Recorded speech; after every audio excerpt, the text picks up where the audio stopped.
guys? What's up, YouTube family? Ian and Jess checking back in. Hope you guys are doing well. Hope you guys are falling in love. Hope you guys are one step closer to your dreams and goals. So, guys, today we're excited to have an honored guest, Francis from Speaker's Corner. I'm sure many of you guys already heard about him, saw his work. Today, we're trying to do an exclusive interview where you guys can learn more about Francis and his journey, things that you may have not known about him or were able to see while he's doing God's work out there in the field, battling Muslims and other people. So, guys, let's get into it today. So, Francis, my wife Jess here today is going to ask you some questions, and the viewers are very excited to hear what you have to say today. Let's get into it. Hi, Francis. How Thank- are you? hello, everyone. And hello to you both. Thank you so much for having me, and thank you so much for reaching out. In all honesty, I was not expecting to hear from multiple people from across the pond, especially. So I'm really glad that you guys reached out, and I'm really glad that somehow we could connect. So I hope, and I start with a prayer that may God bless this stream for us. Amen. Yes. Of course, amen. So let's get started with the first question. Tell us a bit about your journey and why you left Islam. My journey is a very secularized, cultural Muslim journey. I was never someone who was a devout Muslim. I had my ups and downs, in all honesty, when it comes to faith. And growing up in a society, and especially in a predominant Muslim country, you come to a realization that yeah, everybody's just praying, and that's all you know, but you don't know any different. But then growing up, having Christian maids at home was something else, because when you have people like that at home, and you see their temperament, you see their patience, it kind of sticks with you that these people get so much abuse in a predominant Muslim society, and then seeing the Muslims being the aggressors and being the ones subjugating these people. Growing up with that sort of mindset, I never gave light to it, never sort of gave a thought to it, as I should have, in all honesty. Then growing up, just being a cultural Muslim, yeah, fair enough. Sometimes go to Jummah, like, go for the Friday prayers. Sometimes when the devoutness comes for maybe like a week or two, just go for 5-day prayers every day. Or if I can't go to a mosque, just read at home or anywhere, wherever I possibly could. And that was it. And then Ramadan comes, you do your fast, and then you binge eat, especially imagine pakoras and samosas and all that beautiful jazz, the Middle East and Southeast Asian food. The most deepest fried stuff you can imagine. So it was always a time of festivity. It was never a time for reverence and understanding of why we actually fasting. Because I was like, okay, well, you know what? It's just something we do. So there was no idea of oh yeah, why do we do it? But at the age of I think at the age of 23, I started questioning. Okay, I need to understand the faith I'm in. I need to understand why I'm a Muslim. That's where I hired a scholar, quite well known, basically in the hall. And I've said this multiple times. It's like I find sound like a broken record now, where when it sticks with me when he said to me that, oh, brother, just think with the heart, don't think with the brain. You think, you leave. And I'm like, okay, this doesn't make any sense. Someone who studies, likes to study philosophy, someone who likes to study theology, someone who likes to create stuff like design, photography, filming, arts, portraitures, sculpting, designing, interior designing. So I'm studying all these things, but then I'm also listening to someone telling me, do not think. And I have to use my brain to be more creative about things. I have to use my brain of why would someone think adhere to this philosophy, and why would someone reject that philosophy? But you're telling me something else when it comes to religion, which is such a core thing for Muslims, basically. That's what came to my mind. And 4 lectures in, I bombarded him with so many questions, and he was like, you're asking too much. Like, when someone makes you feel that you're asking the wrong thing. If I'm not going to ask you the wrong thing, how am I going to learn? So after 4 lectures, I let go of him. I told him it's not working out. I don't think this is going to happen. So I'm not getting anywhere with you. You all obviously show an attitude when I ask you something. So it's time for us to end this here. He just goes all over the place, blasting my name and telling me that, oh, I have got rid of him, because especially the way I asked him all these questions and everything. And I'm like, wow, people start giving me looks, and it was a very horrendous situation. And thankfully, it was time to depart. So departed and moved away from the very place that all of these atrocities were happening. And hence why the journey of Islam continues to the point that comes 2017, and how my family leaves Islam. My sister first, then mom, and then me. My younger brother's autistic, so obviously he does not know anything. He does not know any concept of religion, or anything to do with theology or whatsoever, because it's non-verbal, hence why it's much more different. My sister starts having a conversation with someone on Twitter, and then she has given someone called David Wood on YouTube to watch and binge watch all of his stuff, and a lot of different YouTubers alongside. When you start watching one, and you get all these, the search feed, or you might like this. So Apostle Prophet, Will Warner, and all these other few YouTubers were just popping up on her feed. Jay Smith. My sister left Islam in Ramadan. She told my mom, I'm done with it. And then my mom actually starts, okay, why she left? So she shows my mom everything. And my mom was fixated as well. Okay, what's happening here?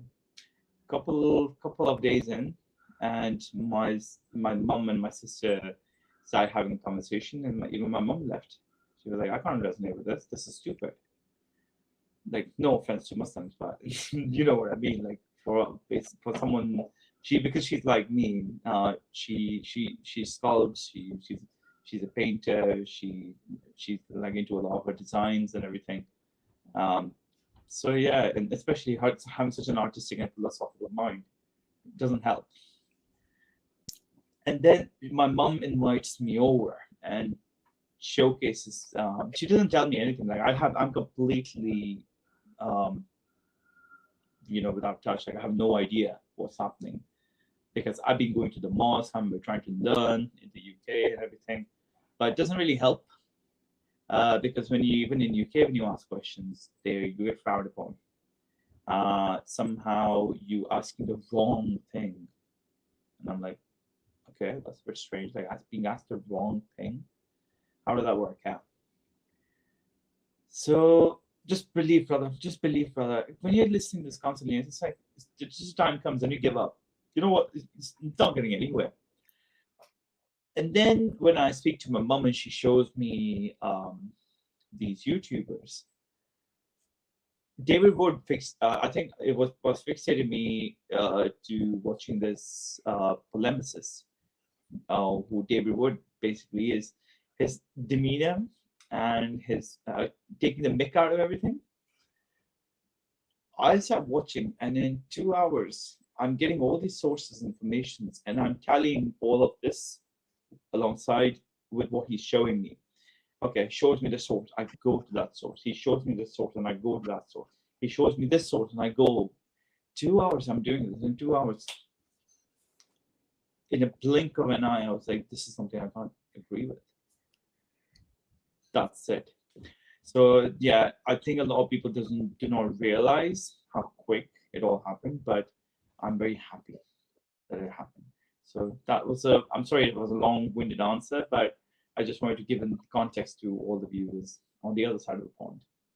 Yeah, no, definitely, guys. That was a very great story, and certain elements that we want to talk about to pick out really quickly, guys. As you can see, Francis is born on the other side, right? We're all born Muslims, my wife and I, Francis, right?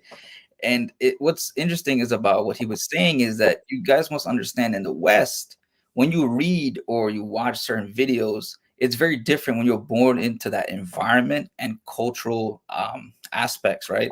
So him coming from Pakistan, a very radicalized place per se, right? Where Islam is the dominant thought process of everything, and Islam basically encapsulates what is acceptable or not. You guys can see that when Francis questioned certain aspects of Islam, he had to leave. He had to run, right? He fled for his safety. And a lot of people who are reverts, or a lot of people in the West that may study Islam or try to understand certain aspects, they wouldn't understand that because of the secularism that we're benefiting off and democracy in the West, when you criticize certain elements, you're not going to get that backlash or that aggressive type of treatment that Francis went through in his country. That's why it's very important that when we hear from his journey, for you guys to really understand that in the East, it's a very the East is actually the true Islam and the true nature, because the cultural aspect is missing from the West. So a lot of people don't understand what individuals or families have to go through for being persecuted, and behind closed doors, what we don't see on camera, what we may not hear, the things, the violence or the criticism and the mental type of constant pounding like a hammer and nail to what they say to behind closed doors, right? And you have this type of you fall into depression, you fall into all kind of crazy things, and you have all these negative type of thoughts, and you become this kind of like robotic human being, and you kind of like leave the joyness of life, right? And just to hear things that he was saying, guys, is just for you guys to really understand his journey from leaving one place to going to another, and then coming here and then trying to start new. Like, that's how serious it is. But people who are in the West won't see it like that. Sometimes they may say silly things like Islamophobic, or you guys are just hating on Islam. But we just wanted to let you guys know that Islam as an ideology is something that needs to be critiqued, right? But we love everyone. We have no hate or any type of thing against Muslims, right? People are people. And one second, guys, we see there's someone here. Yeah, before we go on to the next question, I just wanted to say thank you to Give the Gospel of Jesus. He has said, or he or she has said, Brother Francis Boulay, wonderful testimony, prayer for safety, and stay strong and be bold for the kingdom of our Lord. Thank you, thank you. Thank you. Thank you. It's a hug. Oh, it's her. Thank you so much for that. Go on to the next Okay, we'll question. go on to the next question. Give me 1 second.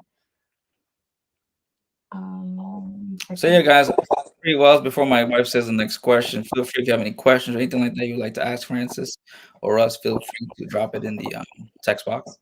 Yeah, someone had asked if you know how to say Surah Al-Fatiha. Yeah, sure. Do you want me to read Al-Fatiha? If you want to, if you're comfortable to. Sure. I'm not gonna say Bismillah.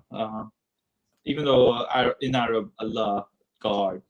Yeah. So, but I'm not gonna go through the more Islamic interpretation of Bismillah. Anyways, Alhamdulillah Rabbil Alameen, Ar-Rahman Ar-Rahim, Malik Yawmiddin, Iyyaka na'budu wa iyyaka nasta'in, Ihdina Siratal Mustaqim, Siratal Ladzina an'amta alayhim, Ghayril Maghdubi alayhim wa Dhalin.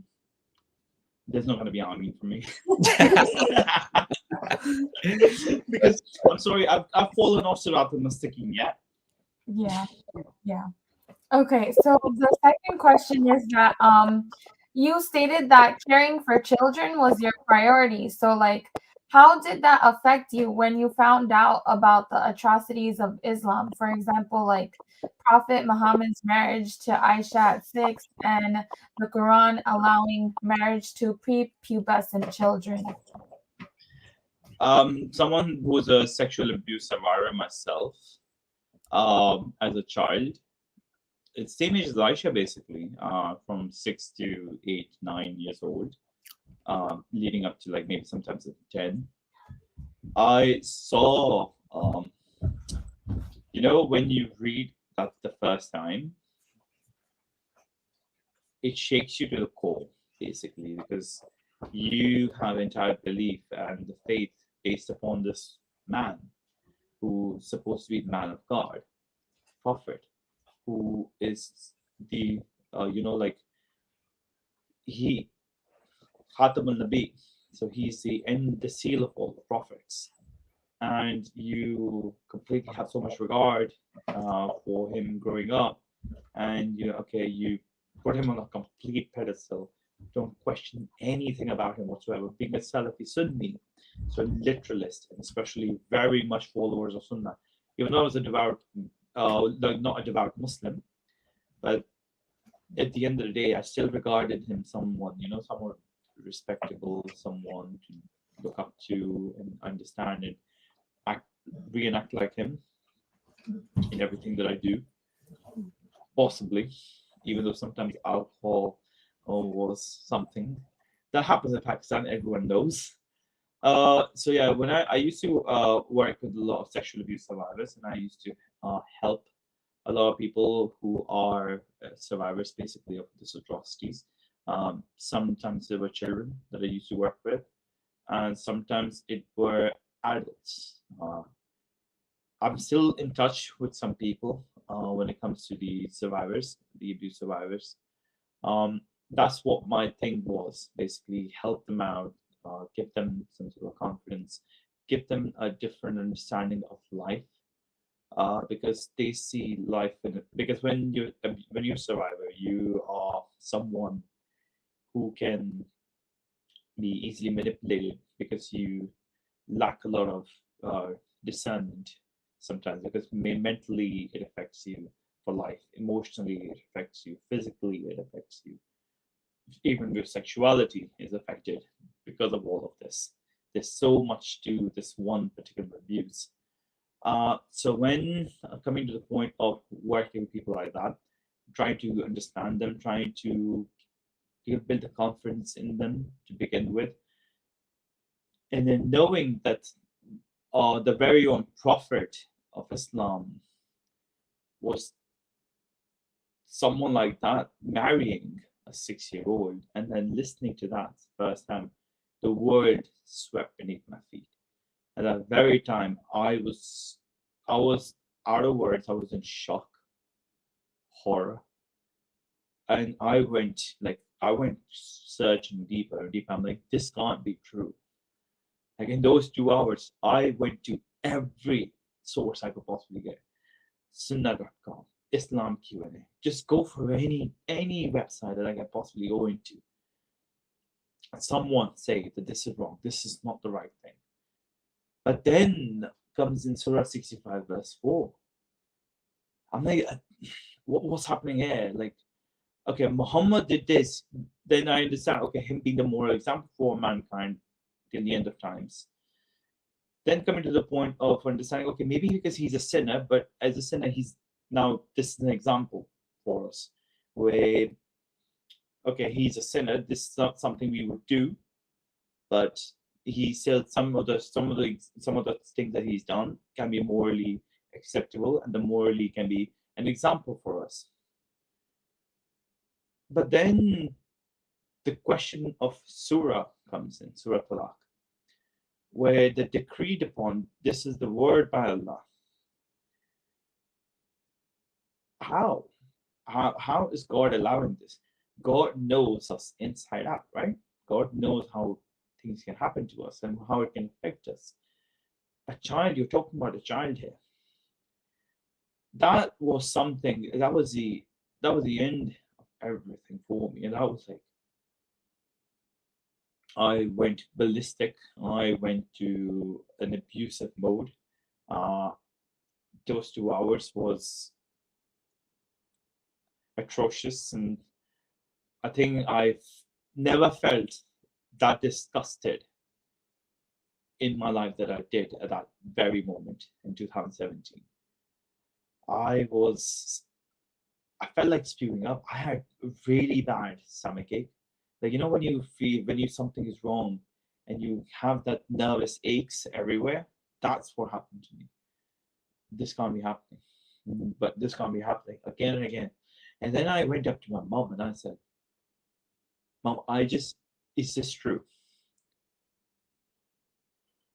She was like, I knew about this, but I did not know the extent of it. And I'm like, you know what's happened to me, and you're telling me you knew that this man has done something like this. Even she could not see anything of that. Even she was like, I'm like, I left at that point. I was like, I do not want to know anything. I don't want to converse with anyone. I think I want to I want to take the time out. It was extreme to the point. And even now, knowing so many abuse survivors around the world, basically, and speaking to them, conversing with them, helping them, make them understand, clear their what do you call it? Clear their path when it comes to sexuality. Like, because some people start to question themselves.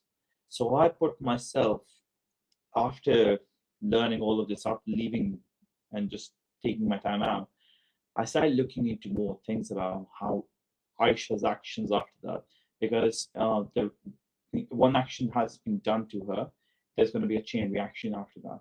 Certain things, the way she is trying to be snidey with the comments she makes. Oh, Allah just keeps regarding you and rewarding you whatever you want. She's snubbing him. And then also listening that when Muhammad said to his companion that Allah told me to marry her, then obviously there's no choice. A manipulation happened. Now this girl obviously knows that she can't speak to her parents. Aisha, that's what Aisha I'm talking about. She can't speak to her parents. There is no one in the society who's going to help her. She accepted her fate to the point where this is her life, and that's how it's going to be. So imagine living in that time frame of a little girl, and then imagine that this is what that girl has been through. She has no one to converse with. She's being molested. She's being abused. And there's nothing anyone can do about this, and she's accepted it.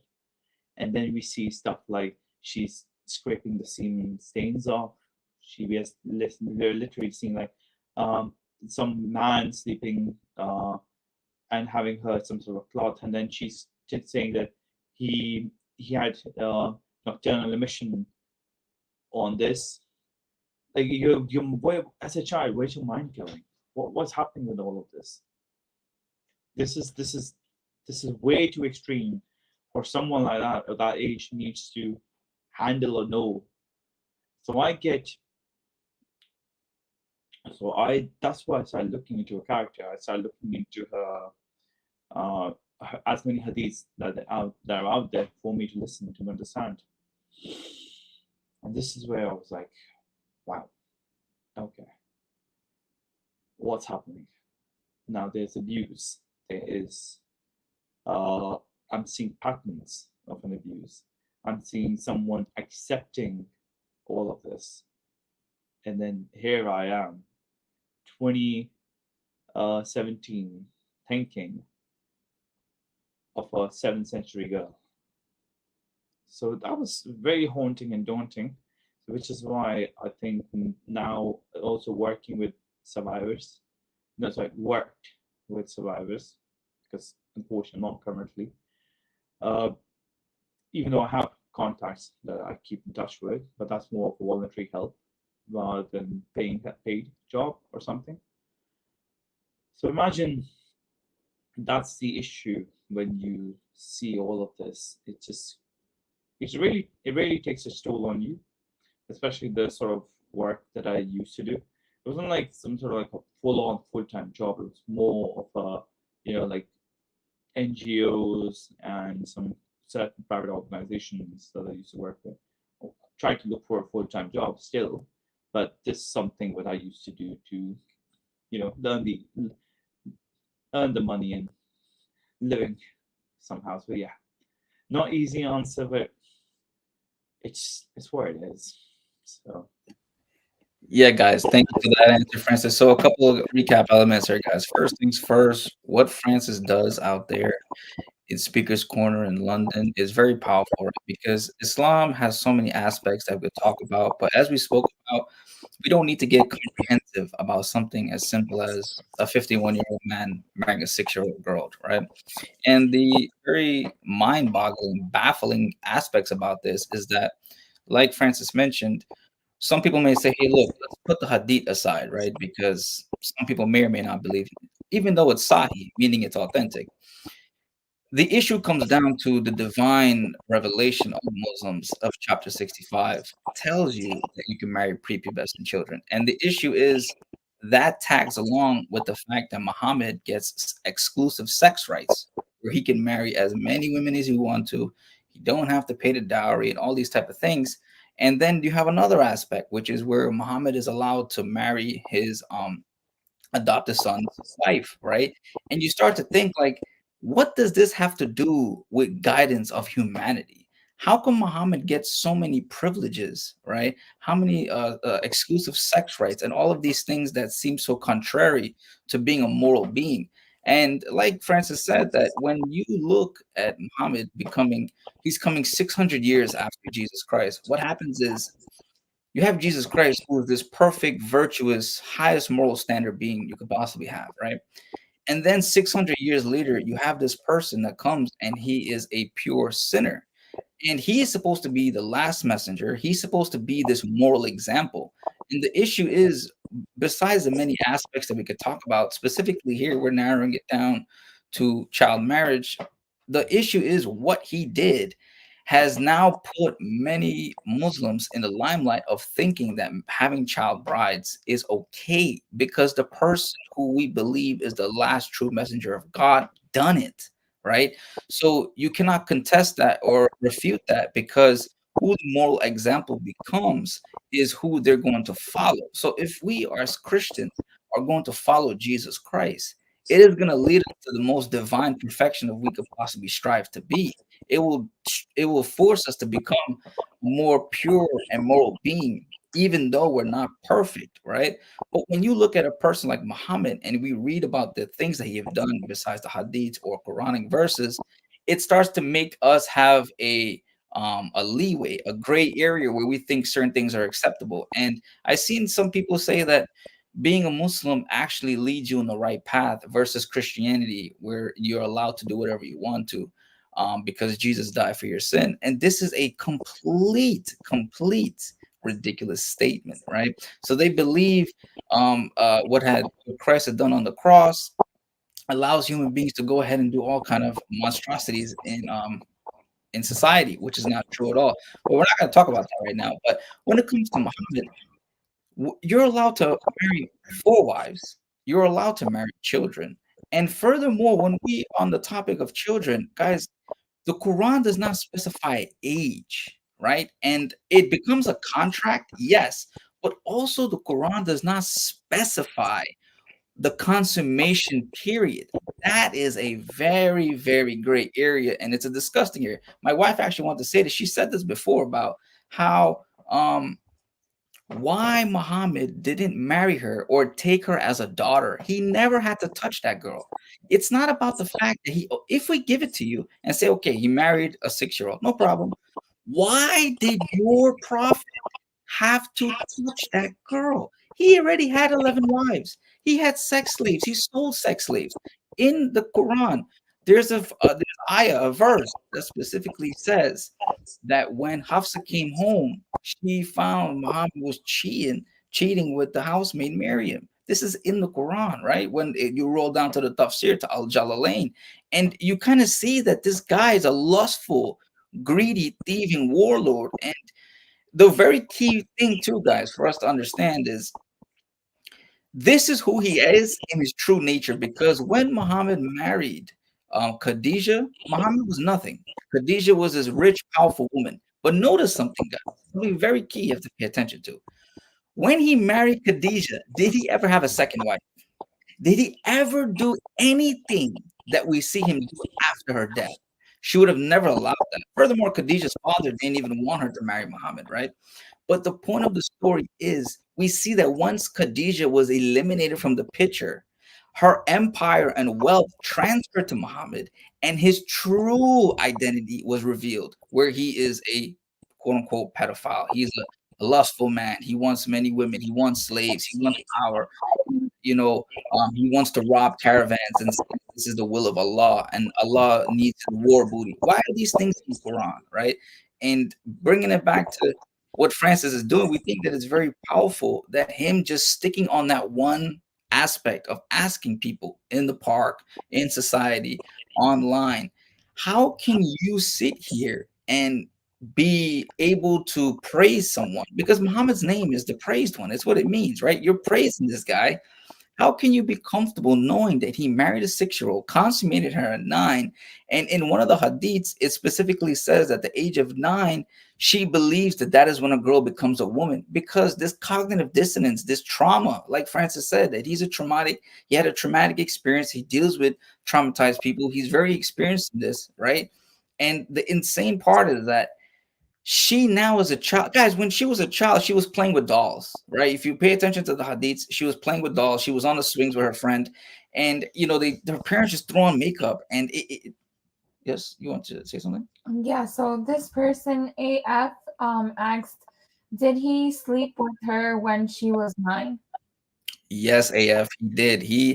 Initially it started as a dream. Muhammad claimed that he had seen a dream where Aisha was in a silk dress, and basically when he saw her, he said, "Oh, you're the one Allah willed for me." So he married her at 6, and then at 9 he consummated her because quote unquote she had her menses. And that's when they believe a girl becomes a woman. So if a girl has her menses or menstruation at the age of 5 or 4, then that gives them the ability to go do. Yeah, and also to add on, he consummated the marriage at 9, yes, but when she was 6, 7, 8 years old, he also went to her house and he used to tie her. So, excuse my language. I don't know if some of you guys know what that is, but basically he would um uh give her, I mean, use her as thigh jobs. It's just crazy, like sexually. A 6, 7, 8 year when she was 6, 7, 8, and it was just crazy to me. Like I can't believe he did that. Yes, and to add on to that note, guys, if you pay attention to the Sahih Hadith, you will notice that Aisha said that when Muhammad married her, there wasn't a day or night that Muhammad would not come visit the house. He would constantly come there. He would constantly come there. And what was he doing there, guys? Drinking tea?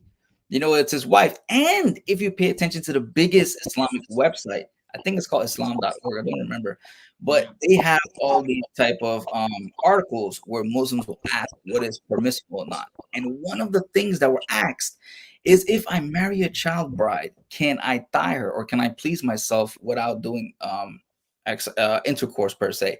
And you will notice that they say yes, because the prophet did it. This is now an acceptable practice. And another thing is, they will state, which is disgusting more or less to say, is that from the waist up, you can do whatever you want to, because some men, quote unquote, can't handle themselves. So they won't be able to do the quote unquote thigh part. And this is all disgusting to say this, guys, but this is the reality of what happened from the Aisha situation. So when Francis is there asking people these things and questioning and trying to poke at it to see what they say, it's a very powerful thing. We don't need to go down the theological aspects and go down that road and get comprehensive when you're arguing with a Christian who believes in Jesus Christ, perfect, pure, sinless person, and you're arguing with somebody who's That's where I have to, basically right. Go ahead, Francis. that's where I have to put, because basically we can have all sorts of theological discussions, the artifacts and the historicity and the archaeological evidences of Islam, everything we can converse about. But even Muslims, or now as we call a lot of ex-Muslims, a lot of Muslim communities, the young Muslims even have an issue. And the biggest issue on the poll when Muhammad Hijab did the poll was what? The morality of that man is something that leads them away from Islam. So it's not theological issues, it's not issues when it comes to the historicity. It's the only morality that becomes an issue. And the other thing I want to say, Jalal Hassan, if you really want to know the verse in regards to marrying about the prepubescent girls in the Quran, my brother over here is going to just say it. So please, in reply to him, brother, if you can. Yeah, so Hassan, so basically chapter 65 verses 4 to 5, right? It explicitly states that you can marry prepubescent children. And if you do not like the translation, because there's many different Islamic scholars that translated it, you can go to tafsir.com and you can locate and you'll see Al Jalalain or many other tafsir scholars. They'll notice that we would have brought it up here, but sake of the fact that we're doing an interview with Francis, we do not have the ability to pull those up right now, but the tafsir specifies young children. And you can confirm too, Hassan, that in the Quran it never states an age which you can marry a girl or a boy. There's no age, and there is never a specification for consummation. They literally say when you're physically and mentally ready. What is that? That is a gray area, right? It is a very terrible thing to say to someone, right? Because how does one know when a child is ready to do something? And furthermore, I seen that Francis, when he was having a conversation, my wife and I was looking at this conversation he had with a gentleman in the park, and the guy literally says, "What do you describe as a girl?" Right? What is your definition of what a girl is or what a woman is? And this is the problem, guys. The cognitive dissonance that occurs because you're trying to defend the actions of someone you claim as a prophet and someone you respect very much. You try to find ways where medically this doesn't make any sense anymore, because we all know as human beings a 5-year-old is not going to have the capacity to deliver a baby. We know a 5-year-old is not going to have the capacity to handle intercourse and be mentally ready. This is nothing more than one, rape, pedophilia, sexual abuse, and this is going to be a traumatizing experience for a little children. You have many cases where 13, 14-year-old girls are married to 30-year-old, 40-year-old, 50-year-old men in the East, and they after they get married, right? Because you're innocent, you don't understand what this comes with. So because of their parents or whatnot, they agree to it. But what happens? They start crying. We showed it in the previous video. They start crying and saying, "I miss my school. I miss my education. I miss playing with my friends." This childhood is separated from this girl.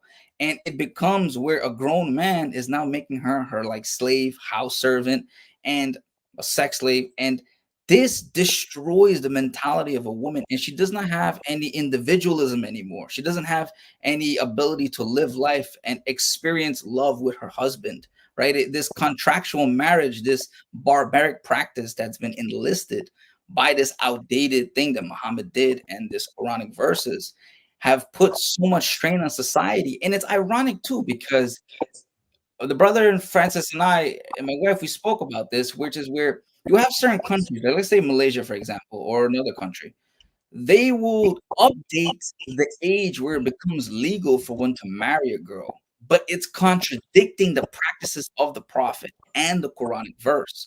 So, like, let's say if someone said that 16 years old or 17 years old was permissible for a girl to become a woman to marry someone. How, if you're following the Sharia or if you're following the Quran as the divine revelation of Allah, how did you get to that point? Because now you're doing bidah, which is inventing. You're now putting in some sort of modern moral aspects or Western secularism into your divine revelation, and you're kind of contaminating Allah's word, and you can't do that, right? If you want to comment on that, brother, you can. We live in a society, imagine, where we know the ramifications of abuse, what it does. We know a lot more in this society. But even at that time, I think the biggest example would be, even at that time, people would frown upon this. You know how? When who was the father of Aisha? Like, honestly, who was the father of Aisha? And remember what he said. Are you sure? Does it not say everything? Does it not make you question even the man who is in question here? I don't know if I'm going to be, don't quote me on this, guys, but I think, who was the father of Aisha again? Was it Abu Bakr? Yeah. So Abu Bakr, we can pull up a hadith, and if people want this, I can send them to them. Or what I do is I put a community post with all these issues, with all these things people want to read on. Even he questioned, "Are you sure?" And then when his daughter was in question, who? Fatima, right? Fatima was in question. Fatima was too young at that time.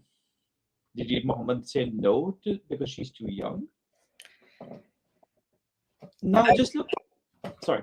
No, interject really quickly, brother. Guys, this is a very important thing that he said here. Okay, look, Muhammad marrying Aisha, no problem at 6 years old. But when his own daughter was to marry Ali, I mean, was to marry Abu Bakr and Omar, they were like, he was like, no, she's too young for you guys. So he married her to Ali, right? Muhammad know how disgusting and atrocious that was. But when it came to him doing it, right, it was so ironic that there's this paradox because he knows the nastiness and unjust things that he was doing. But when it came to his own kin, you see how he switched up really quickly there. It's a good point you brought up, brother. That's what I'm saying. So just reading there's I'm not saying for this for myself. I can quote all the sources. I can put up a post for this if people want really are interested in listening to all of this. That's what I'm saying. So imagine this we read all of this and then this is all happening in 2 hours, by the way. All of this. Like the reasonings and the not reasonings, the understanding of marriage, the understanding of divorcing, and divorcing only because when you consummate the marriage, that's when the divorce is. Otherwise, there's no limit because you've not consummated the marriage. So divorce, you just let go. That's another topic that I'm not going to go into because that's another thing that I have to open up the Pandora's box of. Yeah, Well, another thing I wanted to check you on really quickly is that because it's coming to us. My wife is telling it to me. It's coming to us. So basically, another 2 points, guys. In a Sahih Hadith, like I said, if eventually, right now we don't have it for time's sake. We're having the interview, but in another Sahih Hadith, Muhammad says that a woman's silence is also a yes because the girl is shy. She may not say yes, but her silence is also a yes, right? And there's another Sahih Hadith where Muhammad proclaims that he's with one of his companions, and he said that he married a widow. And now he said, why didn't you marry a young girl so you can play with her? It- Guys, how much more clearer can it get? That this is who Muhammad was. When he married Khadijah, she was at least 15 years older than him, right? So you can tell that he did this for money and power. His true nature is that he had this pedophilia type of mindset. And I think Sophia was quite young too when he ordered the killing of the Jewish men and women, and he captured her.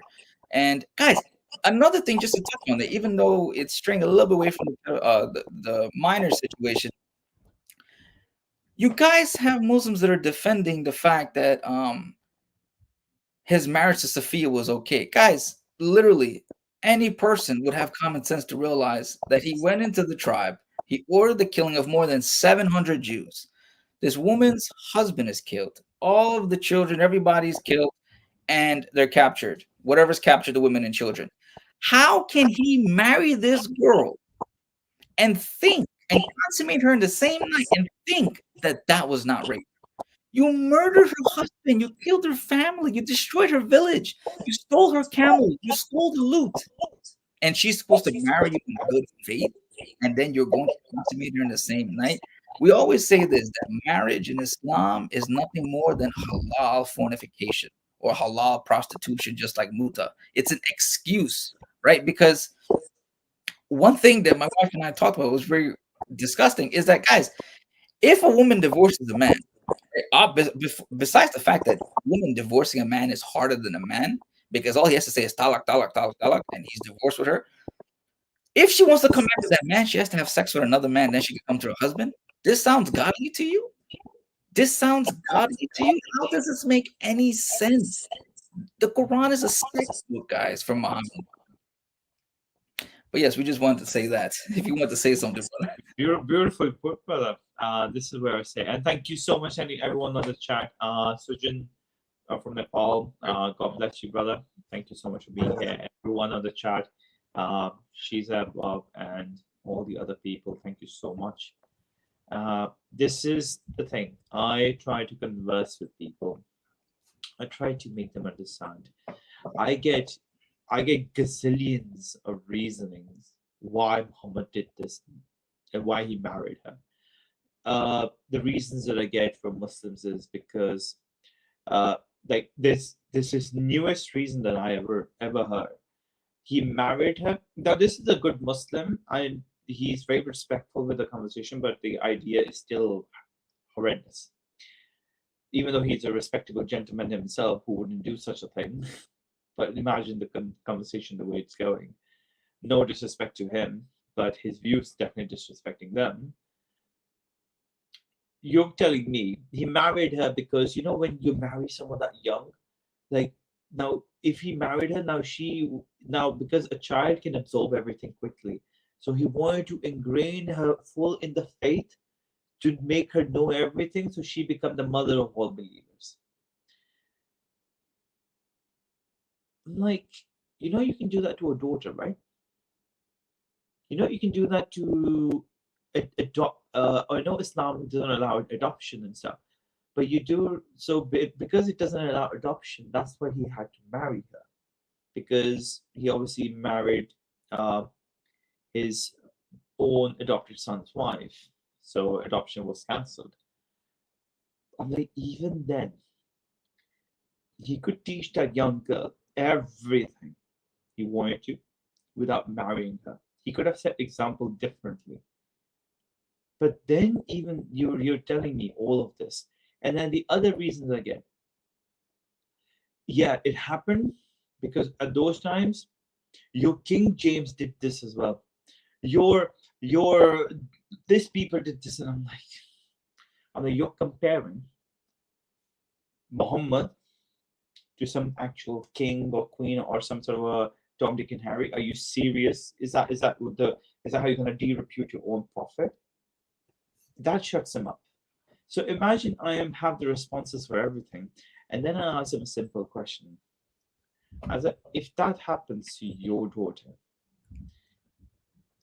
I'm the aftermath, the one who can help them because of their abuse. So if I'm looking at that child and I'm helping them, and that child happens to be your daughter, your sister, how would you feel? Yeah, but I should never complained. What can you say to people like this, in all honesty? I don't know how many reasons you've listened, but I've listened to reasons after reasons after reasons, people trying to complain. But please. Yes, brother. Interject here really quickly. I want to say something before, after that, but I'll just say on this note, um, when people tend to go all the way back in the old, archaic biblical history, and they bring up these different points about what Solomon did or someone else did, and when they try to bring up Sheikh Uthman is the person that ordained this. He's the one that gave them the framework, thinking this is okay. Because what Sheikh Uthman did is he went and he looked up what New Jersey in America, the state New Jersey, what New Jersey's law was surrounding marrying kids. What was the not even marrying kids? What was the youngest age you could marry? They'll bring up Texas, so they'll bring up what a king did in London 200 years ago, and they'll bring up different cultures. What they don't understand with this thinking, it is not strange that many men marry children. Child brides was at some point cultural among many people. But are you following that individual as a prophet of God? That is an irrelevant statement. What some guy did on the street, what the king did, you are not saying he's a prophet of God. You're not following his commandments. So you cannot deviate from that point. It is an irrelevant example. If somebody rapes somebody on the street, are you following his commandments? Are you following his lifestyle, his principles, his moral conduct? You're not. So don't bring in what New Jersey's law was. Don't bring in. You're supposed to be the most virtuous being 600 years after Christ. Where in the desert of Arabia, they used to bury their own daughter children because they were ashamed and afraid that they might be captured and became sex slaves, right? So you have this culture already that was very barbaric and very like sensitive to modern people, where they couldn't imagine the atrocities that was done. But you're supposed to display a new version. You're supposed to be something close to Christ in the sense of your actions. You didn't have to do this, right? And speaking of when you spoke about him marrying his adopted son's wife, I find it funny, guys. We spoke about this earlier too in another video, guys. My wife and I spoke about this. If you guys pay attention, the the verse came down. Muhammad said the verse came down where no one should bother or stay in the prophet's house because you're going to annoy him and he's too shy to tell you. Because the events around it was that when Muhammad married his adopted son's wife, he had a grand party and no one left. Everyone left, and there were about 3, 4 men that lingered, and they were drinking and eating, and he was upset that they wouldn't leave because he couldn't spend time with his adopted son's wife. So all of a sudden, Muhammad left the house, visited his different wives, and all of a sudden, guys, if you pay attention, Jibriel did not come to Muhammad. But all of a sudden, a verse came down where he told the people, do not stay in the prophet's house and do not annoy him when he's with his wives or whatever. Scholars till this day do not know. It puzzles them that Jibril did not give him the verse, because Jibril gives Muhammad all the verses. But in this unique moment, scholars want to know. They believe Muhammad saw Allah. They don't know how, because all of a sudden, out of nowhere, this verse came down, but it wasn't delivered by Jibril. It had to be Allah himself. So think about it, guys. What does you annoying the prophet and being in his house and him being around his wife have to do anything with the divine guidance of humanity, right? So you have these certain elements in the Quran. If you pay attention, you'll start to realize that there's weak points that literally showcase this man-made intervention where Muhammad did a lot of things for his own convenience, right? He loved to drink wine. He loved alcohol, right? So he knew the people down there loved alcohol as well. So that's why he made it up that in heaven, one of the rivers is rivers of wine. We have rivers of honey, wine, milk, and water. Why do you have a river of wine if it's non-alcoholic? Because the point of drinking wine is for it to be alcoholic. Why would Allah say that? It's because he wanted to seduce the Bedouin Arabs that don't worry, when you leave this place, there will be plenty of wine, right? So you see these little elements that showcase Muhammad's penning these ideas that were for his own benefit and for the benefit of other people. You'll notice too, guys, even though this is straying away from it as well, you'll notice too that in the Quran, it talks about how if you come to the mosque, do not come drunk where you can't pronounce the words of Allah properly. But if you are intoxicated, you can pray and you can come, right? Because when Muhammad used to pray in the little shack they would call a mosque, the men were drunk. They were really drunk off of that date wine, and they would try to pray. And he was so upset that people were always drunk praying the words of Allah. So he tried to make up this verse, and it's very interesting to see these little elements. My wife and I was discussing how if you really pay attention with scrutiny, guys, and you really have an open mind and don't be subjective and kind of feel like you're cornered by trying to question it. Like the brother Francis said earlier, when he spoke to the scholar that he hired, they said, don't question it, just listen to it with your heart.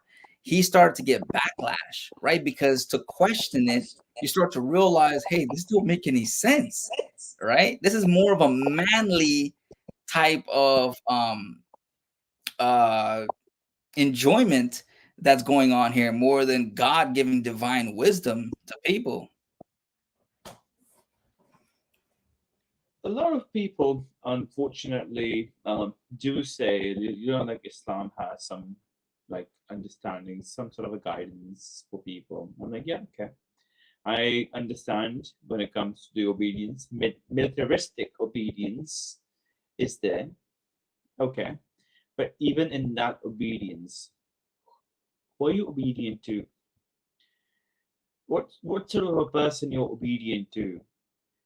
And this is where people who have, like the Jalal Hassan, He's provided us the correct translation, which is his version of interpretation, um, that he has indicated us that this is what Surah 65 verse 4 says. So reading out for you guys basically is responsibility, right? So okay, there's a lot of it basically. So, and those who they have despaired from the time and place to make to flow from your weak and developed people in society, if when you had disturbing, harmful, and destructive, unsettling suspicion, uncertainty prepare, preparing training period is three publishing divergences, including the ones who not their flow, including the ones who undertake the burden of, sorry, responsibility. Their appointed term is until they bring forth their burden of responsibility. Whoever he should guard against evils and calamities to Allah, the sovereignty, he will. Wait, what? Brother, if I can interject here really quickly, Please. Hassan, I have no idea um, where you made this up from, but I have the tafsir pulled up here on Al Jalalain 65 verse 4. Let me read this for you guys here really quickly. I have posted this in previous videos. I'm not sure how we can, maybe we can post a link or something so people can see the link. I'm not sure. It's our first live, guys. But anyways, it says here, chapter 65, verse 4. And for those of your women who read in both instances no longer expect to menstruate, if you have any doubts about their waiting period, their prescribed waiting period shall be 3 months. That's regular women or older women. And hear this, guys. And also for those who have not yet menstruated because of their young age, their period shall also be 3 months. So who cannot menstruate? It is children. Where are you making this stuff up, Hassan? If you're having cognitive dissonance and you're making stuff up on yourself, everything that we quote to you is coming from Islamic sources. We're not making this stuff up, guys. This is literally coming from the Islamic books themselves. I have no idea where you got that interpretation about evils and calamities of society, but it literally tells literally tells you because of their young age and they have not menstruated yet. That is telling you, if you have any type of critical thinking, that you are allowed to marry children. That is why he specified if you are married to a child bride, wait 3 months if she has not menstruated for XYZ. That is what he was trying to tell you because people marry children based off of the prophet's actions. What are you talking about? Do not try to fool the audience and do not try to make up your own interpretation, brother. That is not right at all. Just be honest with it, right? It is what it says. I just love the fact that he can interpret for Allah much better than Allah could interpret for us. Yes, I don't understand why you would go ahead and try to lie about that and try to create your own. You see, oh brother, that's another thing too. I know this is straying from it a little bit, but the problem is, right? You have people when they read the Quran, guys. This is supposed to be Allah's divine word. If Allah says X, Y, Z, why do you need to add A, B, C, D, E, F, G? Is what Allah meant. Your interpretation is more powerful than Allah's speech. I thought Allah's speech is the most powerful thing, and the copy of the perfect Quran is in Islamic heaven. So how can you tell me this is what Allah meant? You're more powerful than Allah? Are you more intelligent than the Islamic scholars that lived in the times when they would see these barbaric practices? That's why I don't understand that people. The issue is that a lot of people have this artistic license they try to implement in the Quran and they try to make scramble. And that's another thing too, what we spoke about before, why they have 4 schools of Islamic thought. Because there is this disagreement of interpretation, because Allah's words are vague. We've said this many times. In the Quran, there's a lot of vague statements. Scholars, Muslim scholars, non-Muslim scholars, atheists, not even a biased Christian scholar, atheist scholars have confirmed that there are many dark passages in the Quran where scholars themselves don't understand what it means. So that's why when you look at scholars like Ibn Kathir, Al-Jalalain, Ibn Tamay, when you look at these individuals, their goal is to use the highest level of reasoning they can gather to try to see what Allah really meant by this so they don't deviate too much from the divine word.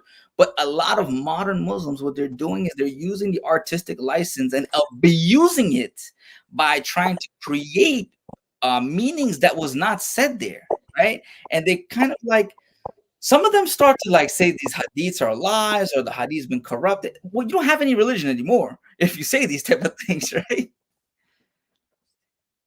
Oh yes, and my wife posted it in the chat so you guys can see because the tafsir, so you guys can double check because the brother Hassan here is a little confused. But yes, brother, if you want to say something before we go to the next question, you can go ahead. We can go to the next question because playing around with this craziness is not easy. Yeah, no, 100%. It's just mind-boggling. Go ahead, sweetheart. Okay, so tell us about your experience with the struggles it comes with uh, being ex-Muslim, speaking out against Islam. Like, for instance, the treatment from different communities, workplaces, and how it really affects opportunities in your life and how the circumstances really have changed for you. Okay, wow. Becoming an ex-Muslim, you have a lot to think about. You have a lot of people take different routes. A lot of people take different measures. So for being an ex-Muslim, I'm going to speak on my own personal basis. This does not reflect anybody's position. Because I was convicted to be more open, be more honest about these things, and be like, okay, I'm here, and there's a reason why I'm an ex-Muslim. I'm out there. It's for people to know that people like us exist, because you feel this trapment of, am I the only one? It's not the case that I want to be in. Nabil Qureshi was a huge example of him being out there and openly declaring the false or that is in the religion of Islam. And then how he became a Christian was a huge, like it was something I looked up to. It was something I was really interested in knowing more and more about him. But didn't get to know that much. Sadly, the one in question here passed away. God may bless his soul for what he has done, for all his beautiful work. And also coming to the point of being an ex-Muslim, so being open was not easy. So when you're working, a lot of people sort of say, okay, so what's your belief? Well, I don't have a belief because if, just for the context, basically, I did not become a Christian until 2023 last year, August. So I have from 2017 to 2023, so about 2018, 19, 20, 21, 22, 23, about 6 years, right? So for the 6 years, I was just a theist humanist. I believed in God, but I believed more in humanity, basically. So hence why the position that I took was converse with people, converse with Muslims who have the ability to know how to converse with you, and also converse with different family members, converse with co-workers who happen to be Muslims. The issues in the community started arising when I started showing a lot of ugliness that lies within the religion of Islam. And a lot of people were like, "Oh, you're just doing it just because you got now you have left. You think like you can try bringing us out. Our iman is stronger, our faith is stronger." I'm like, your iman can be stronger, your faith can be strong, whatever. I am showing you something because it is ugly, it is horrendous, and it's something that we would not do whatsoever in this day and age. And when we see other people in the history, we don't regard anyone in that high status who would do something like this. He's the only sole example who we regard really high when it comes to such action either. We completely defend his actions like these. Why? So being a staunch, open ex-Muslim without a religion, to start questioning my also where does your morals come from? I'm like, don't even go there. I'm questioning you right now because you're the one who claimed to have a prophet who happens to be, don't want to say the word, but who happens to be someone who married a 6-year-old. So you're not the one to lecture anyone or question anyone about who are you, like why are you questioning this? Where is your morality coming from? No, no, no, no. It's not the question of morality, it's question on you. You are the one who claims him to be such a moral perfect example. Now I make me understand why do I need to listen to anything good that comes out of your religion. Your obedience, your militaristic obedience, when you talk about this, you even though in your material militaristic obedience that you quite strongly, firmly hold on to, even in that obedience, you have such heinous activities going on every single day.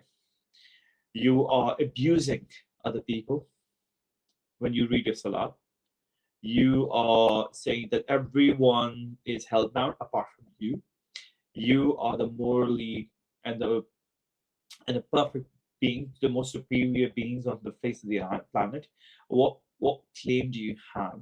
Just because a book says so? Just because some prophet comes in and who does such horrendous activities, and then because he said so, that makes you somehow morally superior and somehow superior than every other person on the planet? What's happening here? It came with a lot of issues when it comes to job, because a lot of jobs, when you are open about these things, people tend to complain, especially in the UK, because we have a lot of like liberalism, a lot of secular, which a lot of YouTubers basically, we call them seculars. So we have people like this who, even though you try to converse with them, but they will label you like far right bigot, Islamophobe, you're just a racist, you discriminatory, every name they can throw at you. Just Nazi sometimes as well. I'm like, okay, that's strange. Like Islam, Nazi, like they're quite linking together. Another topic, anyways. So when you have conversations with people like this, and then you try to make them understand, then you leave a job. Okay, what's happening? Oh, because I said something, so that's why, Francis, it's an issue. Things are not working out. Try and try and try again. Applications job before was easier. Um, it was something that I was like, okay, because I'm open about this, people know where I live, but I didn't have the issue. Like I'm not widely open. Like I'm open to the society. I'm open to my families, uh, wherever they are, but I'm not open online. I'm not a YouTuber. I'm not known online. Basically, I don't have a channel. I don't have videos online. So that was the difference. So I still had the convenience and ease in that perspective, but never ease in regards to okay, I will watch out what you say in this area at that particular time in this area at this situation. You have to constantly keep these things in mind, because even though I'm in a free country, it doesn't feel as free, because the ramifications of saying something, being an ex-Muslim in some part of London can be detrimental, life, or you can be injured really bad. So these are the things that you have to be very cautious and careful about being in the Western society. Sad reality, but hey ho. Comes 2023, when I become a Christian. Because in 2021, I went to Speaker's Corner. I started speaking about these things. I tried accepting the Lord. I tried accepting becoming a Christian, but I think maybe the devil took the hold of me. Where I did not become a Christian. I left the church that I used to go to, isolated myself, because when you believe that, yeah, you're not going to get the salvation. 2023 comes, and when I actually become a Christian and start having that zeal and go proclaim and tell Muslims about all of this, especially with the respect and love. But sometimes I'm a human being too. I lose patience. Like maybe certain things, maybe because of my history and maybe because of people that I know, people I worked with, that's what got me like really riled up. So hence why I started going. I started claiming to a lot of Christians and a lot of Muslims and atheists about the issues when it comes to children, because my angle at Speakers Corner is very much in regards to children, safeguarding, uh, protecting, no matter what religion, but also being from a Christian angle and also from a polemicist angle. Polemicist when it comes to Islam, like showcasing that this is wrong. You guys need to get away with it. You need to, if you want to really people start respecting you, you need a lot of changes within your religion. You need to really call these things out and say, yeah, these are wrong, and we need to change these things. So I'm having trying to have a conversation with Muslims, and now what happens is they come for your livelihood. As the video you saw, um, they sadly, even though it's not like a full-time job or anything, but they came for the livelihood, and especially they came for uh, like the doxing. I can't go into too much details because that can really be detrimental again. Although even coming to the point, I'll tell that later. When the extra stuff, when after when it comes to the issues surrounding this and how the non-Muslims treated me as well. So yeah, and then I was let go because somehow because what the work I was doing when it comes to the issues of survivors and issues with like abuse, you let go. You used to work, now you don't because somehow Francis becomes too extreme because of that video, the one you're talking about, where I went ballistic. People start giving death threats more and more. I'm taking you through this long answer, taking you through a journey, basically how I was an ex-Muslim, and now because you're out there, you're open, and how it changes you. So that's my route that I took. I went to a route where I'm openly declaring. It's like literally waging a war on Islam. And when you do that, obviously it's Muslims who are going to be coming back to you, but not realizing that it's non-Muslims as well who can affect you in worst way possible. And that's what the issues are basically. I know some ex-Muslims who do not converse about this, who are just living the normal life, and they're very happy with the way they are. They're like, we're out of it, we're enjoying our life, and that's us. We don't want to converse, we don't want to know anything about it. To hell with it, basically. That's what they say. But then people like us, we are another, because some of us have the conviction to be open and to be out there, to be open about things, and some of us don't, and that's fine. We not ex-Muslim is not every single every size fits all. We're a spectrum.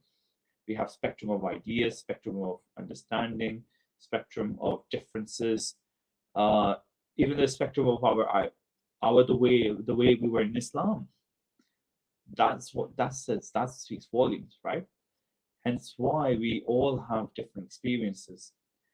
And this is why when a lot of Muslims, when they say, oh, all you Muslims become this YouTuber and all, yeah, a lot of all these Muslims have got a very different upbringing, different understanding, and different thought process they have been through, and now they have left, and now why they're convicted to speak out is necessary. It gives you a different perspective. That's why we have a rise, because we also present a counter narrative that everybody constantly listen to. Some people are just pandering one narrative. We're giving you another counter narrative. So there's a cause, and every cause has a chain reaction. You cause something, and now you're getting a reaction out of us. So that's the basic concise manner of a journey. And I'm sure you guys must have something to say about this too.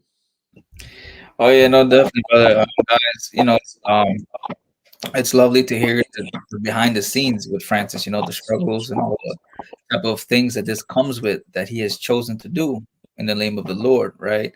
And we're glad that he's taking the angle to put himself out there But guys, as you know, it's not easy. The things that he's going through and the opportunities he may have lost, the financial difficulties, and all the type of background threats and all that stuff. But the fact that he chose to keep going, guys, should just show you the passion and what he's doing, how powerful it is that what he's doing, right? That's why we love to hear from him and to see his work because, like we said, putting aside all the theological stuff, just that one area, that niche that he focuses on, I think is very powerful because there's many people out there in the world that's going through this, and somebody like him, he can be an inspiration for other individuals, whether it be a male or female, to go out there and do these type of things and speak up and try to save people, children that are going through these type of things. And I mean, as for us, like my wife, she's the one that was more um she was more well versed in Islam than I was. She knew more of the Quran than I did when we were growing up. And I felt like for her, it affected her passionately to come do something like this because she loved it and she believed in it so much. You want to say something about it, sweetheart? Yeah. Go ahead. So, now that we all came to Christianity, like, it has really changed our life and we left a negative cult behind. Um, how has this really changed your life spiritually, mentally, and physically? And is there anything you recommend to anyone thinking of leaving Islam to read that might enlighten them to the journey of Christ? Because I know that I've read some powerful books, and it really made us come to the journey of Christ as well. One of the books I would recommend is Power Thoughts by Robert Schuller. He was a pastor and he had a really big cathedral, and he was a really amazing man. His words really inspired us and changed our views and way of thinking about life. Yeah, you'll never see something, and I guess to just add on to what she said is that she taught me a lot of stuff that I know. She inspires me. A lot of this work is all of her idea, and it's just to see it was astonishing for her to see that a Christian man would inspire her with such words that he learned from the Bible, right? And you'll never see Islamic scholars write something positive in this way that she received the information from this Christian writer, because Islam is a very pessimistic religion where they focus on how to get to Jannah and get the rewards of Allah. Like we always say, you grow through Christ and you burn through Allah, right? Because you get the systematic discipline that's very hard for humans to follow. And every second you have to turn around, look around your back and say, stuck for law for this, or wallahi, I didn't do this or that. And it starts to keep poking at your mind the way and the decisions you make from a day-to-day basis. And it kind of like hinders you from life and opportunities and how to really enjoy this beautiful world that the Lord created. But you can go ahead, Francis, brother. You can No, absolutely. I would definitely have to recommend something to people. Basically, there's a couple of recommendations that I would like to get. First of all, in all honesty, if anybody wants to, just a beginner, literally the most beginner of beginner, they're gonna be the. It might sound funny, but I would recommend people to. This is called the Bible for Dummies. It just shows you a message in regards to the idea of Christianity. What is Christianity about? Like, why do we uphold Christian faith?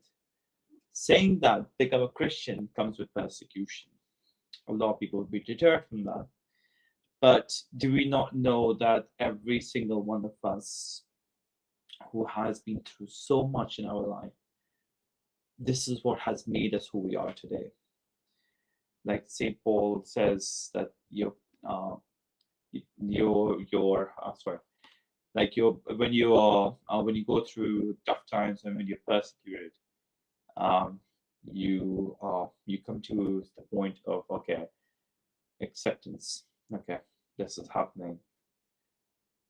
Uh, I'm misquoting the verse. I'm sorry about this. In all honesty, I think it's been a day because earlier on I was a speaker's corner and the shouting and everything else was something. Anyway, so imagine speaker's corner for all this time, and then coming home just to wind down before the live shoot starts.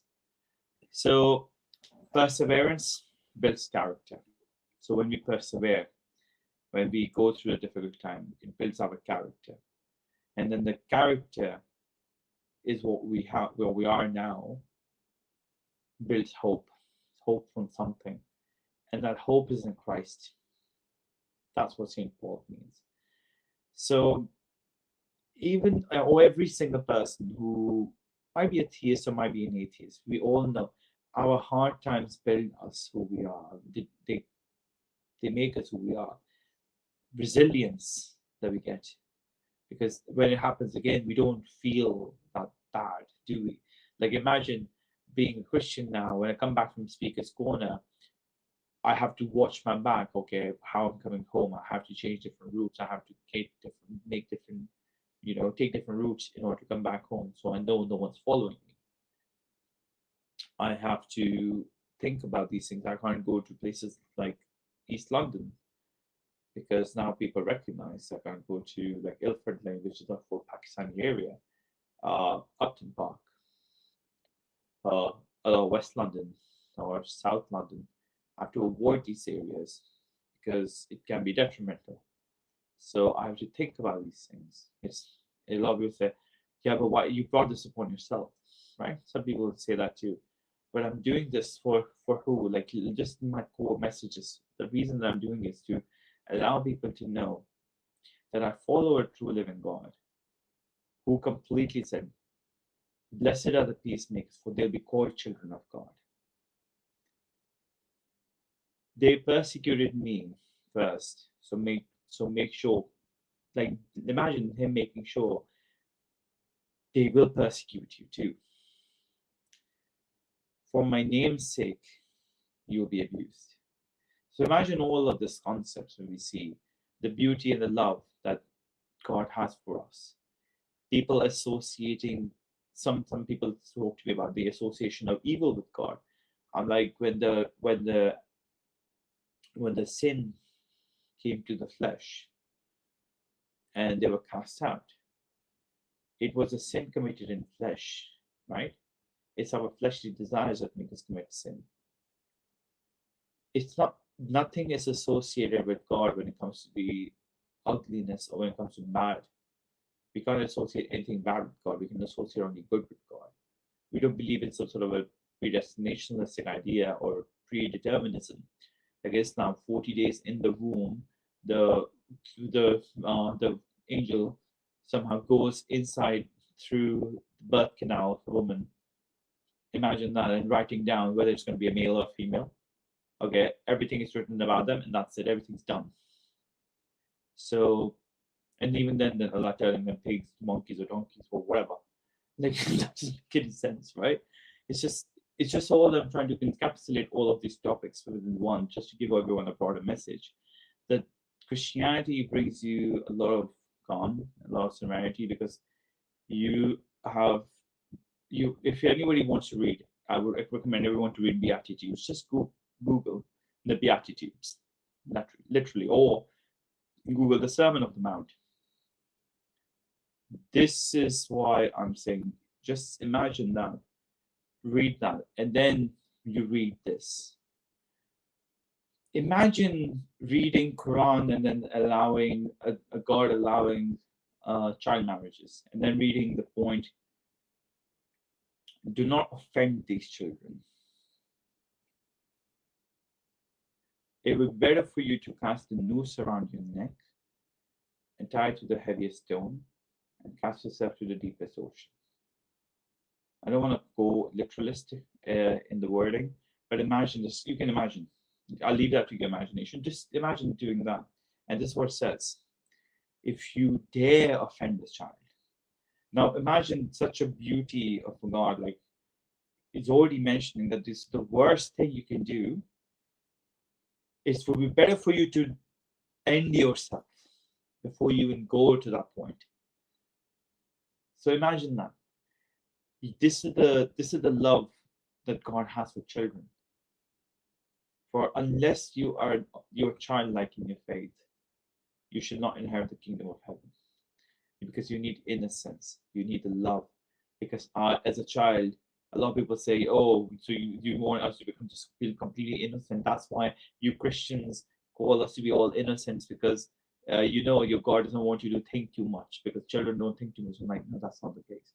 Children, in regards to the innocence, because the innocence that the child does not see race, color, right? Children can be left, a brown child, black child, and a white child will be left in a room. They're playing together. They don't care the color. They don't see these things. That's the innocence of a child talking, right? This is the concept I'm trying to give. So imagine that coming to the point. My zeal comes from God. The strength comes from the Lord Himself. That's what I'm trying to communicate with people. That there's a all there's a true living God we have, and then we have people like me who try to showcase, encapsulate many things and present to you. So that's what the beauty of Christianity is, and that's how I try to convince, or it's not my place to bring them upon the faith. I as it says, I sow the seed and let God do the work. That's the beauty.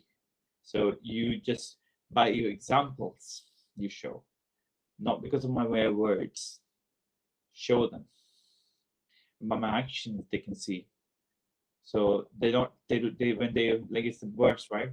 Just the last thing before I go.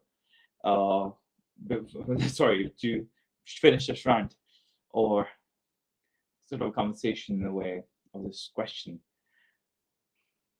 You have you have this one beautiful particular verse that completely comes to my mind all the time. Be someone, be as Christ-like in every single thing that you do, so that people may glorify God. That's what we should do. So everything that I do, I make sure I come with respect. And that's why when I go to Speaker's Corner, I speak to a lot of Muslims one on one, and it's such beautiful conversations we can have with people. No matter disagreements we can have, but they respect me and they regard me, that I can at least have some, I show with how I act. I go shouting around, even though sometimes that happens. As I said before, this is the beauty of it. That's how I do it. Thank you. Yeah, no, brother. Thank you for that. We just wanted to say something before the next question. So, yeah, guys, like the brother said, any Muslims that are on the borderline of questioning Islam, trying to leave Islam, just always remember, guys, that with Christianity, when Jesus comes, it comes with a new covenant, right? So when you guys are looking at the Old Testament, don't be too flabbergasted by the Old Testament. Just always remember that becoming a Christian means following the New Testament, right? And a lot of times you have Muslim apologists that will try to discredit Jesus or say all kind of contradicting things, and they'll quote the Old Testament. But the issue is, guys, that if you actually read and study the book yourself, we became Christians about 3 months now. Like the brother Francis says, he doesn't want to make you think in a literalist perspective. You know, Paul, he said that the letter kills, right? But the spirit gives life. This is a very deep type of meaning, right? Because a lot of people, when they read something, when they read it, they take it as literalist, but the whole journey of becoming a Christian is that spiritual aspect, right? It's becoming this version where you're connected with God, but you need to be in a spiritual state, right? That is why Paul said the letter kills, but the spirit gives life. And coming to the Bible, guys, understand something. The Bible is the greatest piece of literature to ever have been written, right? The Bible is a library of books, and the Bible is so has so many literary devices and so much um, passion and so much parables that it became the seed for a whole bunch of uh, famous writers in history, from Shakespeare all the way down to I forgot these other guys' names, but my wife and I study literature, so when we read certain things, we have a very different perspective than other people because paying attention to word choice and sentence structure, and when you pay attention to how the Bible has influenced the world, it spawned so many different type of writings, and then it spawned the Quran, which is a Christian heresy. But the point of the story is it was so powerful that it influenced many different type of writings, books, poems, and a religious ideology to be born from it. So we highly suggest that you guys go backwards and look at what was the inspiration for something to become about, right? The Bible bore the fruits of all these type of thinking for all these writers, right? So go ahead, Tudor, you can ask the next question. Okay, so we could all agree that the Quran gets many scientific things wrong and historical accounts proving it was a man-made invention. However, if we were to stick to one point for time's sake and speak about the Quran's claim that Jesus was not crucified and did not die on the cross. So what is your opinion on this, even though history says otherwise? This is one of the best questions I was asked, honestly, by a Muslim. The Quran says, in our belief, Jesus was never crucified. I'm like, that's got a lot more issues than you can ever imagine. Because I think a lot of Muslims, maybe because they're too blind, like they're blindly guided by these scholars or by these propagandists who give them this sort of like a very minute answer, but they don't give them a broader ideas of what sort of replies you might be able to get. And the people who have this idea of what answers they will get, they do run away from people like me. Because first issue is, so Quran says Jesus was not crucified, but was someone else instead of him. Okay, he was not crucified. He was just ascended. So why was he being crucified again? Because he was a Muslim, telling people of Judea to be monotheist. Okay. So Jesus was a Muslim telling Jews to be monotheistic. Okay. Jews are monotheists, right? Who was he preaching to? Which part of the world was he preaching to?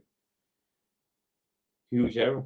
Then they're like, yeah, but he was bringing them to Islam. I'm like, yeah, but even if we read Quran, he's not first Muslim is Muhammad, as you all know.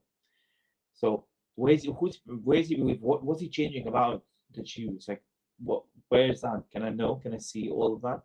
No evidences. And then I'm like, okay, so all the beautiful disciples who were with Jesus, so Allah deceived them. Okay, why would Allah deceive people who are literally followers of Jesus? Like, if they're followers of Jesus, trying to bring them to true faith to Allah, but Allah somehow deceives Jesus' disciples too. That's a bit wrong, isn't it? Because Jesus first, you have people. Jesus have his disciples. His disciples are helping him. They are trying to create a difference, betterment, and everything. Even Muslims do believe that. And then immediately they are also somehow deceived by Allah. That doesn't work, right? That doesn't sit well with anyone. You need to, as a Muslim, think about this. Allah is deceiving these innocent people. What has these innocent people done to be deceived? That really gets them. I think that is something that will, because when I spoke to a couple of Muslims and they said we love how beautifully the four Gospels, Gospel of Saint Matthew, Saint Mark, Saint Luke, and Saint John the Beloved, all these four apostles are beautifully written, and they can't figure out a single issue in all of these four gospels, they have this hard time within themselves. They're just clinging to this idea. And I spoke to one Muslim today, he said the same thing to me. They're clinging to this idea of Tawheed, that God cannot be a man. That's the only issue. But after that, everything they say, it's such beauty in there. They're like, they can't fault it whatsoever. That's how beautiful it is, basically. Look at that. These are Muslims telling me this. Was I did not expect an answer like this from a Muslim. And certain Muslims have come out to me, they believe the gospel because Islam, Quran tell them, go to the people of the books. And this is what is a huge dilemma within Muslims. And then I researched more and more, and then I came to a realization. It's not only the Christians have a record of crucifixion of Jesus, it's pagans, it's Romans, it's all different people who have this idea. Like I have this sort of an image that I would send to you guys to put up on a community post of yours of the divinity of Jesus and his accounts of crucifixion. So accounts of crucifixion is something that I will send you guys to show that there are actual pagans who are writing about this. And people can go and search for themselves. And when I started looking into all of this, I'm like, okay, hold on for a second. So Allah has somehow made it appear, but then these pagans are writing exactly the accounts of crucifixion like we read in the Gospels. What's happening here? And this is why it became such an issue. And now it's with an honest, if some Muslim is intellectually honest, they say to me, this is a huge issue and a red flag for them as well. Because when they say they do not want to associate any deception with Allah, but Allah is already deceiving them has become some issue for them. Because they're like, we can't associate any evil with Allah. Allah will never do that to innocents. But Allah did. This is where they were like, you got us there, Francis. We have no reply. But at least those intellectually honest Muslims and so many different intellectual honest people said to me who are not Muslims, but they say, okay, Quran says this, but your Bible says this. And I'm like, okay, then these pagans are saying this. There's history about these things. Who do we believe in? Just one book claiming something, or do we believe so many different accounts? That's what I would answer it as. Yes, brother. I'd like to say 3 points to that, guys. Is just like the brother Francis said, right? There are many different historic accounts. You see, the first problem is when you talk to a Muslim or a Muslim apologist, it don't matter if they're famous or not. The first thing that they will say is that the Bible does not matter to us because we're looking through the lens of the Quran, right? Because they believe the Quran is the divine word. So now the issue with that is you're being biased. You're having a subjective bias where you're looking at history through your religious works. So if something happened in history and Allah said it was not true, but we found artifacts to say otherwise, who are we to trust? So when it comes to the brother Francis talking about many people witnessing this, one person that we actually spoke about this before is a non-Christian historian. His name is Flavius Josephus, and he is a Jewish Roman historian. And basically, in book 19 and 20, he basically accounts for the fact that he saw Jesus getting crucified. And what is interesting, guys, is that the Romans persecuted and disliked Christians. They would glorify the fact that they had crucified Jesus Christ. So when they had Flavius write historical accounts of the crucifixion of Jesus, it would be a good thing for them. Why? Because they would glorify them crucifying the man who the Jews condemned, and at the same time they saw as a threat to their empire's authority, right? So when you're saying that through the Quranic lens that it made it seemed like Jesus was crucified.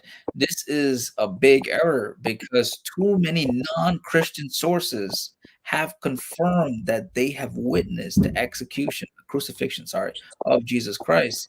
And when it comes down to that, another part is in the Quran, Allah says he has no son because he have no wife, which is a very silly, silly statement that he cannot have a son because he does not have a wife, right?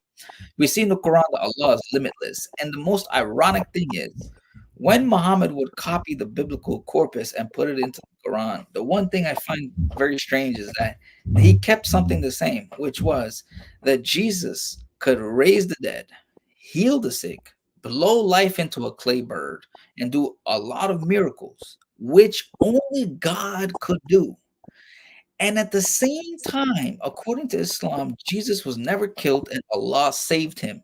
Yet when Muhammad came, Allah did not save Muhammad. Muhammad died a disgraceful death, and Muhammad had no power, right? So when you look at this, Jesus fit all the categories in Islam to be the Son of God, has the power of God, yet he's not the Son of God, and yet he's not godlike. So this paradox that was created in the Quran, the people that were translating it and copying it, they made a very big error because that makes no sense at all to me. So when they say that Jesus wasn't crucified and through the Quran's lenses. And what happens is when you're looking at it like this from a biased perspective, they start to discredit history just to try to enforce their beliefs. And history or historians' work don't matter anymore, right? Even though the Quran has so many contradictions and scientific errors. And another thing too, brother, we brought up is about the Muslim aspect, right? A lot of people keep saying that Jesus was a Muslim. Everyone was a Muslim. That being Muslim means to submit to God. This is a very illogical way of thinking. Why? Because the Egyptians have statues of men bowing down. They're bowing down to what? They're bowing down to idols.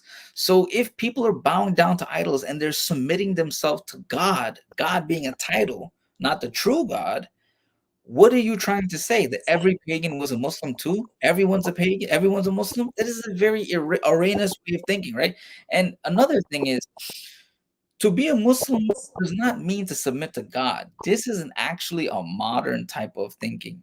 In the Quran, to be a Muslim means to surrender yourself to Allah, right? It means to give up your weapons, your religious beliefs, and to surrender yourself. It is a military type of surrender. So when they say you become a Muslim, it means you join Muhammad's crew. It's more deep than submitting to God. This is a new type of apologetic way of phrasing things. Oh yeah, yeah. Whoever submits to God, they're a Muslim. But the reality of it is, when Islam was starting, to be a Muslim means you surrendered yourself. So if you were battling Muhammad and you say, I submit to Allah, you surrendered yourself by leaving behind your customs and religious ideologies to follow his way. And if you didn't, like he told the Jews, if you don't convert to Islam, we're either going to kill you or you run away. And we're going to take all your loot. And the one tribe that didn't want to surrender, sorry, they left and Muhammad and his crew stole all of their loot that was inside of their village. So when people say it so freely that to be a Muslim means to submit to God, this is a very, very abused way of thinking.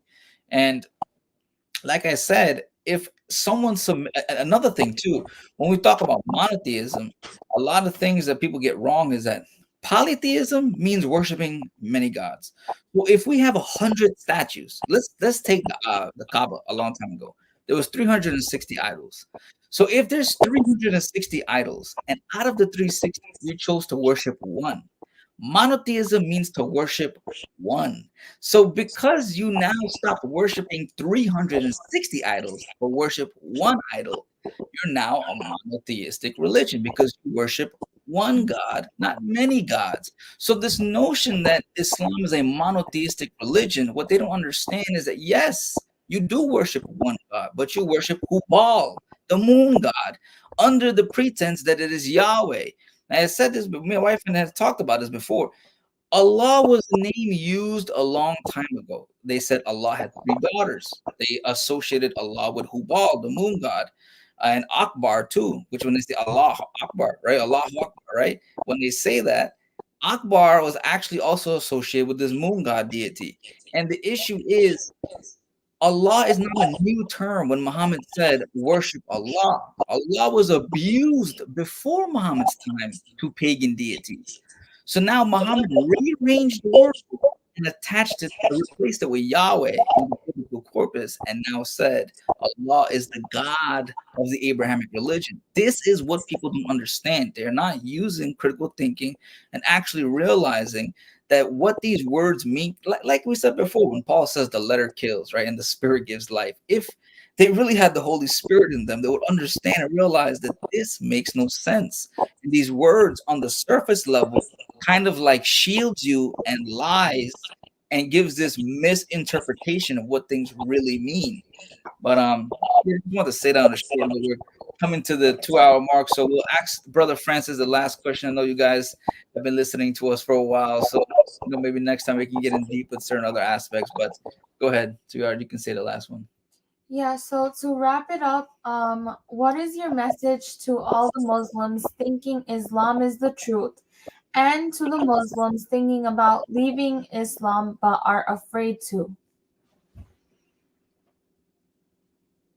In all honesty, um, anyone who thinks Islam is true, just put yourself. We're Eastern. I have an Eastern mindset. Let's just be honest here. The West has, even the West criticizes me because somehow I am one of an Eastern mindset. So I am too emotional, too sensitive. I get Christians telling me that I'm too emotional, too sensitive. But imagine when I talk about children, and you're telling me, as non-Muslims or any other religious faction that you affiliate yourself with, and you're telling me I'm too emotional and sensitive. Well, fair enough. You know what? I'd rather be emotional and sensitive because I speak about something very extreme. Secondly, don't put in yourself Muslim. Imagine it's put yourself there. Put yourself in someone's shoes for a second. Imagine this is some 51-year-old man in your family members and who wants to marry some of your family member who happens to be a 6-year-old girl. Put yourself in that position. Anyone who's very intellectually honest, has integrity, has dignity, has a heart, has love for a child and their innocence, you would know this is wrong. You just have to be honest with yourself. You cannot put your salvation, you cannot put your entire faith upon someone who has a character that cannot be resonated with. That's the most concise mannered answer to a Muslim. And anyone who's want to leave Islam, if you want to leave Islam, make sure that you leave and leave it with one thing in your mind. You did this because you know this was wrong. Not because someone said so. Do your own research and leave so that no one else can be blamed that they made you leave. And also, and generally speaking, anyone who wants to leave, if anyone watching this wants to leave, email me. My email can be found in my about section in my channel. You can converse with me on Twitter. I'm very open and very happy to take all sorts of questions. I help a lot of ex-Muslims. I have a lot of people who have come up to me and told me they're ex-Muslims, and they converse with me about lifestyle. They converse with me about understanding. Uh, I'm not someone who I took 6 years to come to Christianity, right? I took my time to heal. People are different. So I'm not someone who imposes, because I say God bless you, and I give them the tidbits, as I said, sow the seeds, and let God do so. It's not my place. So that's how the beauty, and that's having that, that good friendship and relationship to start, is to have and be there for them, give them support that they actually need. I might not have the support I would love from the communities, but at least I can be someone who can give support in all my means that I possibly can. And that's what I would like to say. You're not alone. There's many brothers and sisters out there. Look at the squishies. Look at Apostle Prophet. Look at Nabil Qureshi. Look at so many different ex-Muslims out here. Just look at all these people. And if you seriously resonate with anyone, reach out to them. And if someone does not reach out to you back, reach out to someone else. But do not do not think that someone doesn't respond to you, and that means that everyone else is. People are going to respond to you. You just have to keep yourself to the point that not everyone's the same. Ex-Muslims are A lot of ex-Muslims are different, but I am of an Eastern mindset. I'm of a collectivism mindset who believes not the certain points of individualism in the Western society is good, but not in everything. And collectivism society of the East is basically for the benefit of all. And that's what I like to do. So I give them some sort of reassurance that people like me, people like many of the brothers and sisters, the squishies and all, many other people exist who are there to converse and to help. So this is my message to all the people watching and all the people who will watch this. So God bless you all. Yes, guys, God bless you. We thank Francis so much for coming on with us today. Wife and I is honored to have him so he can share his experience, and we had a little dialogue exchange, guys. Hopefully, you guys can learn something from this. And as the brother said, anyone that's on the borderline of thinking of leaving Islam or questioning certain aspects, it is a very dangerous thing to go into the ummah, the community, and ask certain people their opinion of why you're having this belief, because they're going to use a very soft-spoken tactic and sugarcoat a lot of things to try to make you come back, right? But the first thing, guys, remember, you're questioning it. You're questioning it because you realize that something is there that is not morally right or theologically right, right? And or historically right. And I want you guys, as the brother said, to keep pushing with that. And for those of you that are maybe in countries that are very aggressive and oppressive, and you may be persecuted, just remember, be very diligent in the way you do it, because a lot of people don't have the privilege of the West, where you're protected by legal boundaries and stuff like that. But hope God bless you all. God bless you, Francis. Sweetheart, if you want to say something? Thank you so much, Francis, and God bless you. God bless everyone. Thank you so much. May Christ be with you all, guys. And Francis, it's very late for him over there. He's in the UK. We're in America. So All thank good. you, brother, for staying up with us. Absolutely. The one final thing I would say: please do like, share, and subscribe. Do all the YouTubey things for the squishies here, because these people are really doing a lot of beautiful work. You might you might find a lot of different YouTubers. You might not find them, but the squishies are here, and the squishies are very very squishy type. They're, they're very cuddly people. So listen to them and have a conversation. Honestly, you will enjoy their discussions, you will enjoy their talks, you will enjoy their videos. They might be, as we say, just in the beginning phase of their YouTube channel, but give them a chance. So please, again, as I say, do all the YouTube things: like, thumbs up, do jihad on the like button, and do jihad on the share button, and also do jihad on the subscribe button. And God bless you all. And this is my last message. So keep us in your prayers.